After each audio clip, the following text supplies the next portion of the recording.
Everybody, welcome back. My name is Steven, DIY homeowner in Madison, Wisconsin. I trenched Ethernet cable from my house to my detached garage. This is what I did and how I did it. Here's a little video clip in case you're thinking about doing the same thing. First of all, I did it in the summer. It was like August or September. It was hot and sweaty, had the sun beating down on me. It is a laborious task. It's going to be physically draining. And if it's hot outside, you're going to get super hot and sweaty. Okay, so prepare for that. It is labor intensive. Some tips. Do it after a good rain because then the ground will be really soft and easier to sink your shovel deep into the earth. 2, get a long, straight shovel, preferably like a pointed one that comes down kind of like a sword. The blade of my shovel was at least 12 inches long. Next.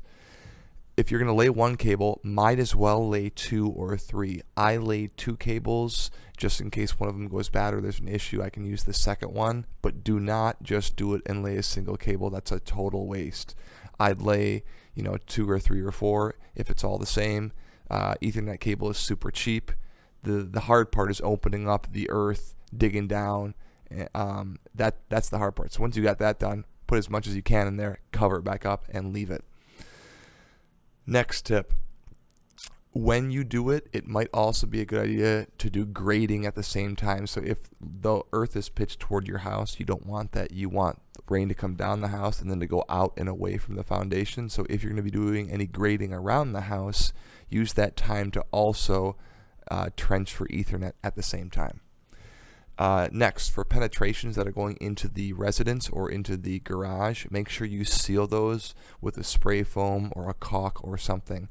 I'd recommend wrapping those wires, the Ethernet cable, with some sort of tape or some sort of non-sticky something, and then put the caulk or the spray foam so that caulk or spray foam touches the barrier that's between the wire and the foam, so that if you ever have to pull out a wire or something, the caulk doesn't get all over the Ethernet wires. A couple last tips about how I did this and what I did. I pulled Ethernet to my garage because I wanted to get Ethernet, a hardline connection, over to my neighbor because I wanted to share internet. That ended up not happening, but I still think it's a fantastic idea, especially when you can put people on different VLANs or different networks. It's totally safe. It's totally fine. We're paying for 300 megabits per second through Spectrum. They're now charging us $65 a month. Used to be $45 a month. So the rates keep on going up. And let's face it, folks, we're all just like watching movies, checking our email and social media stuff, and doing very low bandwidth things. It makes no difference to me. I'd share my internet with everybody that I can, all my neighbors. I think just we got to work on the trust thing a little bit. I'm currently using the connections for Ethernet cameras hardlined in my garage, looking back at my house. And I also have a computer in the garage for when I'm working on projects out there. I have like a little technology station.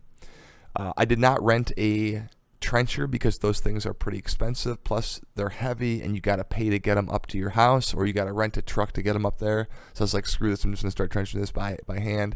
Just make sure you have a long enough shovel to get down deep enough. I only got down about 12 inches, would have preferred to get down about 18, but then you got to make the top of the hole even wider so that you can go down deeper.